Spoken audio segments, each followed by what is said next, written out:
Welcome back mga kababayan sa Tagalog Crime Stories kung saan ibinabahagi ko ang aking obsession sa true crimes at isinasalaysay ko ito sa Tagalog. Kung gusto mo ang mga ganitong contents, make sure to subscribe at turn on all the notifications para lagi kang updated sa mga bago kong videos. Kung gusto mo naman na suportahan ang aking channel sa ibang paraan, you may do so by checking these options.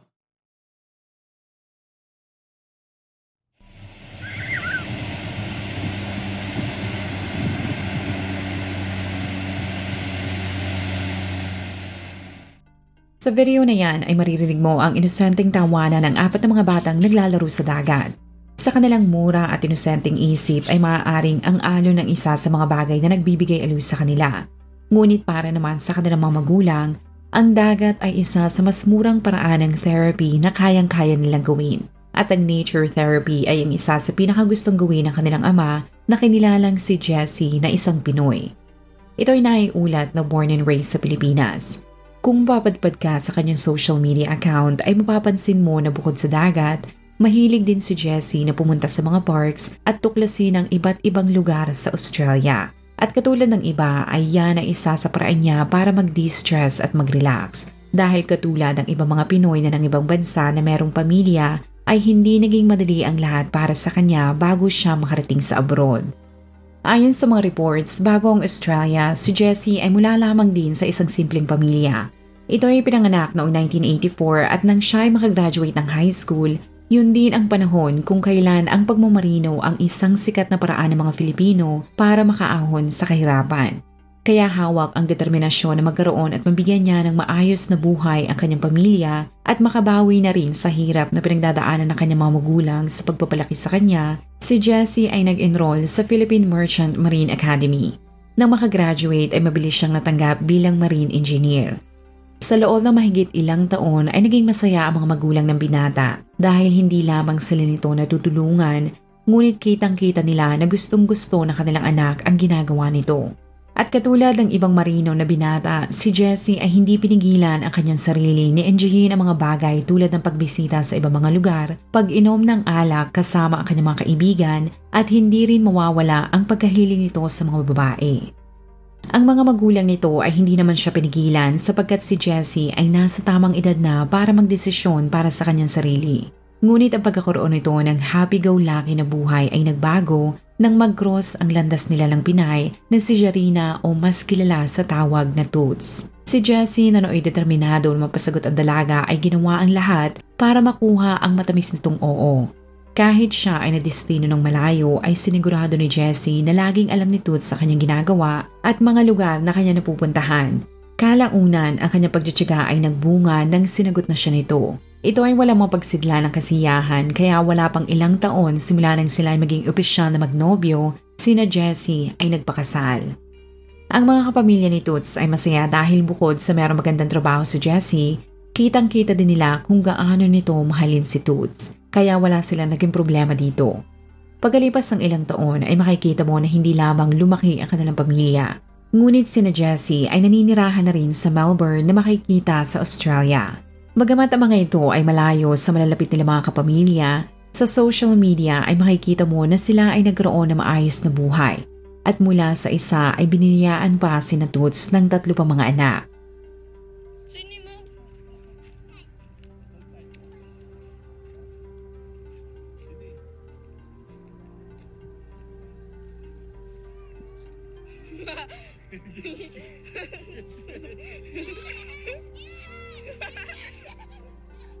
Ang kanilang pamilya ay madalas na parte ng get-together at mga okasyon na ginaganap sa Filipino community doon. At kung sila ay nakakaipon ng pera, ay dinadala din nila ang mga bata sa Pilipinas para naman makilala ng mga ito ang iba nilang mga kamag-anak.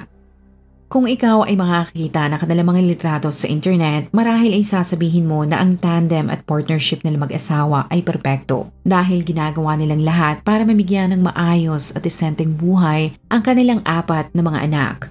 Ngunit noong March 27 nitong taon lamang ang mga tao ay magugulat sapagkat naging laman ng balita ang pamilyang tumaliwan dahil si Toots ay naging biktima ng karumal-dumal na krimen. Pagputok ng balita, ang mga kaibigan ng Pinay ay mabilis na nagbukas ng fundraiser para makakalap ng pondo upang matulungan ang pamilya nito. Lalo na ang 4 na mga bata na naulila nahaharapin ng buhay na walang gabay ng isang nanay. Katulong ang simbahan na kinabibilangan ng Pinay, ang kanilang layunin sa pagbubukas ng GoFundMe ay para maibigay ang pangunahing pangangailangan ng mga ito. Tulad ng araw-araw na mga pagkain, mga damit, gastusin sa pag-aaral at pera na maaari ng mga itong magamit kapag isa sa kanila ay nagkasakit. Para sa kanila ay gusto nilang siguraduhin na ang pag-aaral ng mga ito ay hindi maapektuhan dahil naniniwala sila na ang edukasyon ang pinaka-importante para kay Toots.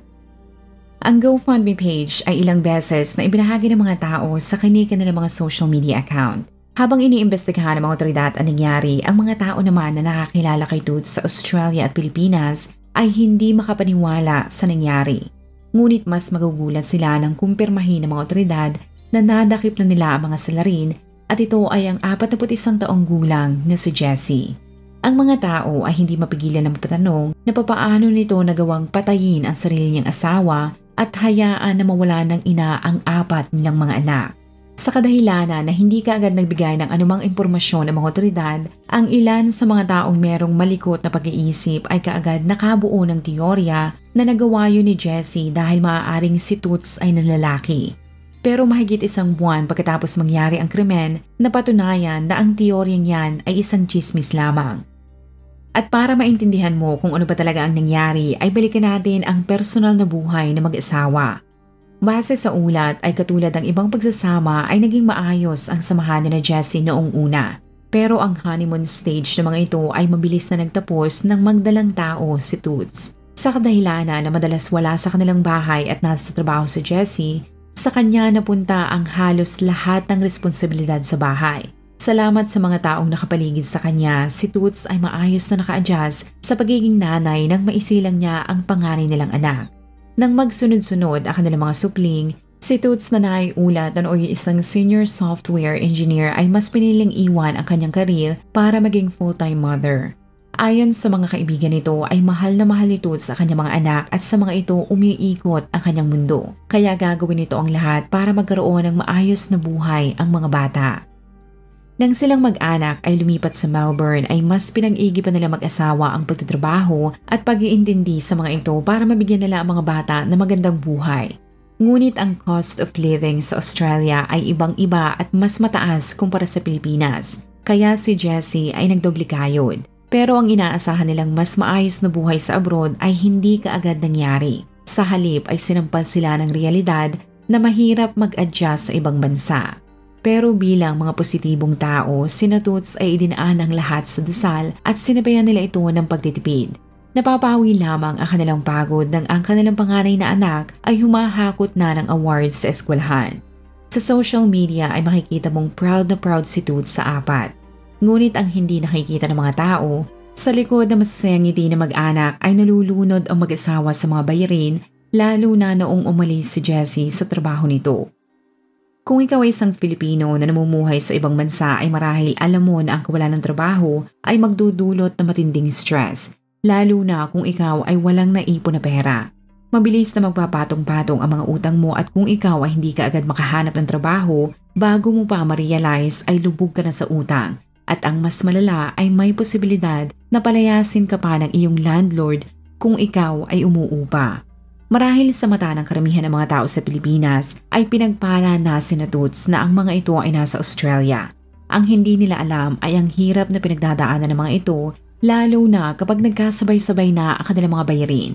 Katulad ng ibang mag-asawa ay kahit mahal nila ang isa't isa, kapag problema na talaga sa pera ang usapan ay nauuwi lamang ito sa bangayan. Kaya sa pagdaan ng mga taon ay kasabay ng paglaki ng kanilang mga anak ay ang paglobo din ng kanilang bayarin at mga utang.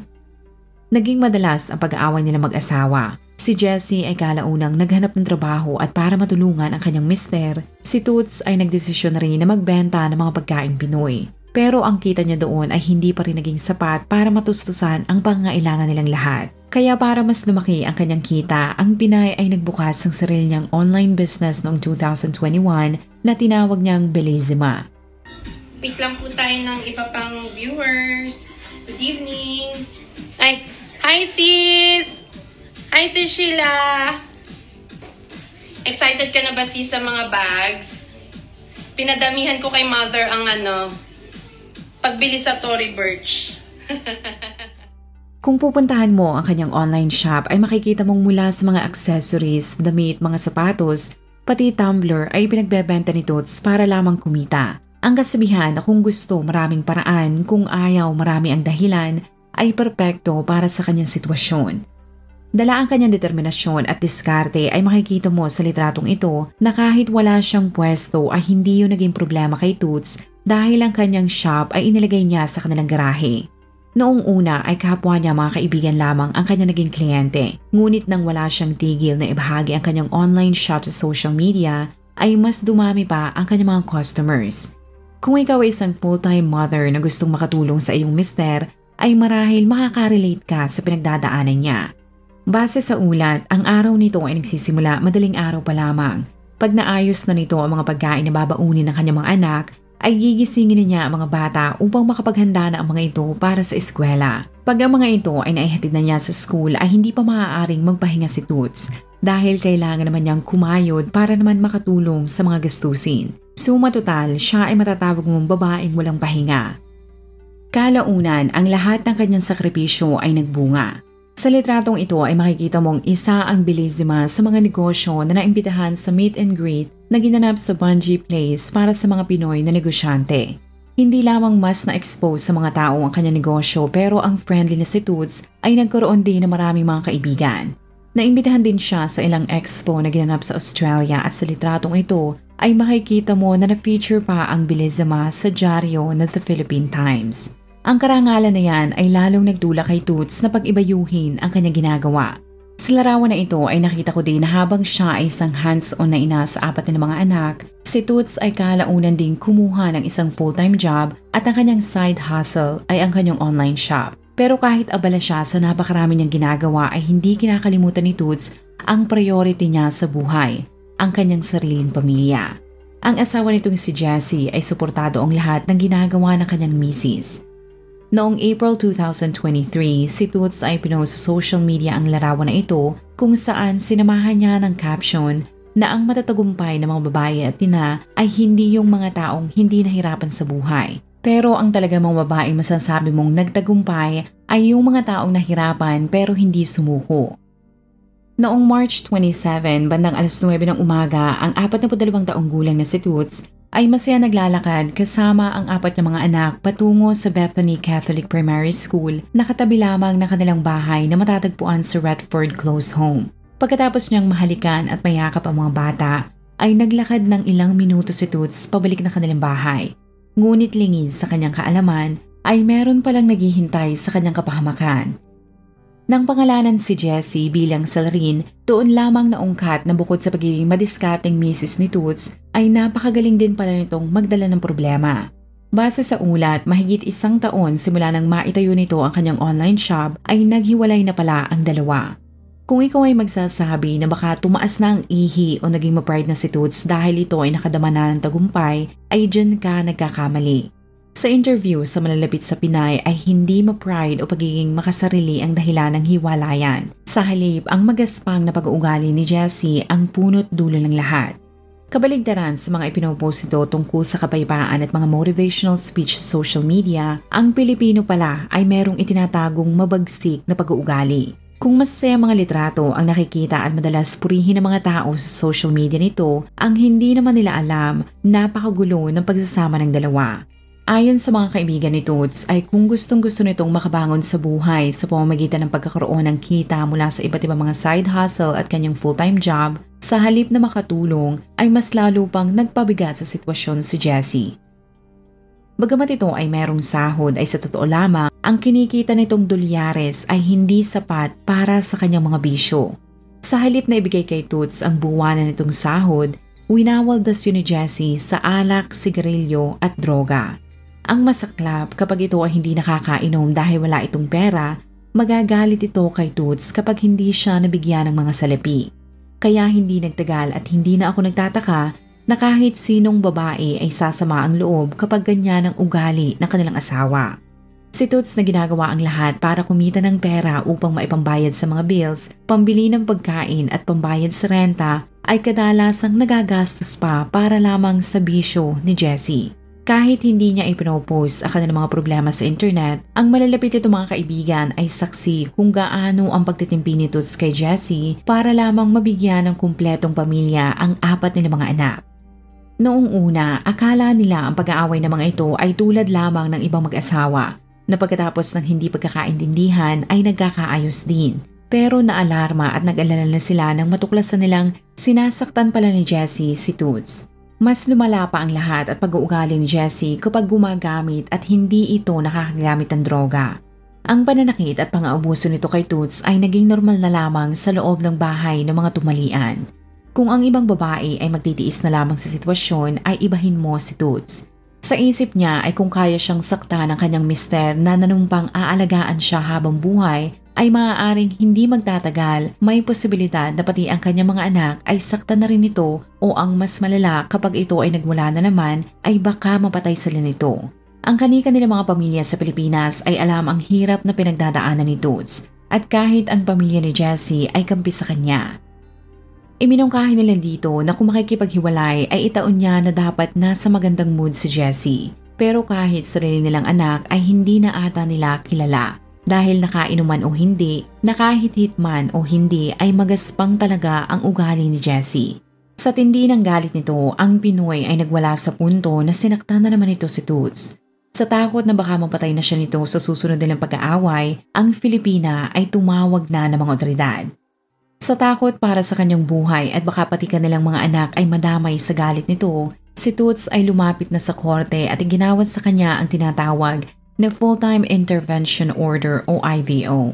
Sa paniniwala na delikado talaga ang buhay nila mag-ina sa kanyang mister, inutusan si Jessie ng judge na wag kokontakin ang kanyang mga anak o si Toots at hindi rin ito maaaring pumasok sa bahay ng mga ito. Kasabay niyan ay opisyal na naghiwalay ang dalawa.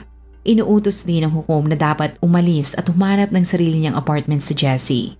Ginawa yan ng dating marino pero ang tahimik nilang setup ay hindi naman nagtagal. Sa interview sa isa sa kapitbahay ni Toots ay nagpatotoo ito na kahit merong IVO, ang utos ng hukom ay binaliwala ni Jessie. Ito ay napatunayan na labas-pasok sa bahay ni Toots na klarong paglabag sa IVO. Kaya ang mga otoridad ay kaagad itong inaresto at nakulong ng 3 buwan si Jessie. Habang ito ay nakakulong, ipinagpatuloy ni Toots ang pagiging ina sa kanilang 4 na mga anak. Umasa ito na sana ay magbabago na ang pag-uugali ng dati niyang asawa sa loob ng kulungan. Nang ang judge ay pinayagan itong makapagpiyansa, ay tila dininig ang dasal ni Toots. Si Jessie ay madalas na makitang pumupunta sa mga parks at mga lugar na nakaka-relax. Ngunit kahit anong gawin o lugar na puntahan nito, ang hindi alam ng mga tao ay unti-unti na itong nilalamon ng galit. Sa bawat araw nitong hindi nakakasama ang kanyang mag-iina, pakiramdam ni Jessie na parang wala nang saysay ang kanyang buhay. Ilang linggo bago mangyari ang krimen, lumalabas pala na hindi lamang si Toots ang nag-aalala sa kanilang sitwasyon. Pero ayon sa mga magulang mismo ni Jessie, tinawagan nila ang Philippine Consulate sa Melbourne para makiusap sa mga ito na pumagitna na sa sitwasyon. Ang ikinababahala nila ay sa tindi ng paggamit ito ng droga kahit sino ay hindi na nito pinapakinggan. Kaya sa desperado nilang pagtatangka na maipasok ito sa rehab ay nagbaka sakali silang mapakiusapan si Jessie na mga nakakataas sa konsulado. Pero ang paraang yan, isama mo pa ang IVO ay hindi na protektahan si Toots sa masamang balak ni Jessie. Noong March 27, pagkatapos nitong maihatid ang kanyang mga anak, 3 tao ang nakarinig sa malakas na sigaw ni Toots.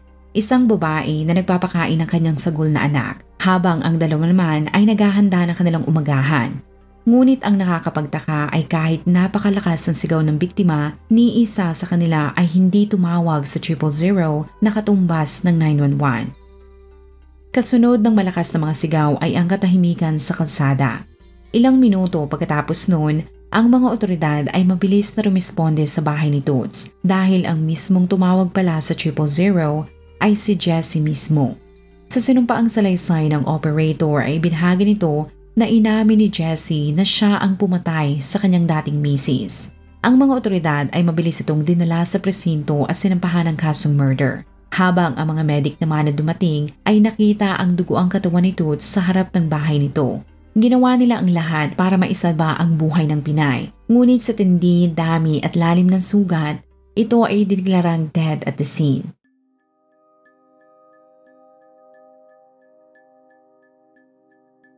Sa kadahilanan na aaabutin pa na mahigit 2 buwan bago makumpleto ang pathology report na magsasabi sa mga otoridad ang saktong ikinamatay ni Toots, maliwanag naman na ang nangyari ay ang classic na if I cannot have you, no one will, na ugali ng isang taong possessive. Dahil sa kanyang ginawa, kasakiman at kasamaan, naniniwala ang mga tao na naisip din ni Jessie ang mangyayari sa kanyang mga anak kung patayin niya si Toots. Ngunit dahil sa mas nangibabaw at importante sa kanya ang pride at galit, ang naging tanging goal niya sa buhay ay patayin at makabawi sa dati niyang asawa. Para sa mga taong magtatanong kung sino ang may custody sa 4 na mga bata ay walang nakakaalam. Dahil sa tindi ng nangyari, mas pinili ng kanilang pamilya na maging pribado para maprotektahan ang mga ito. Ngunit nagpapasalamat sila sa 1.1 million pesos na donasyon na magagamit ng mga bata para makapagsimulang muli.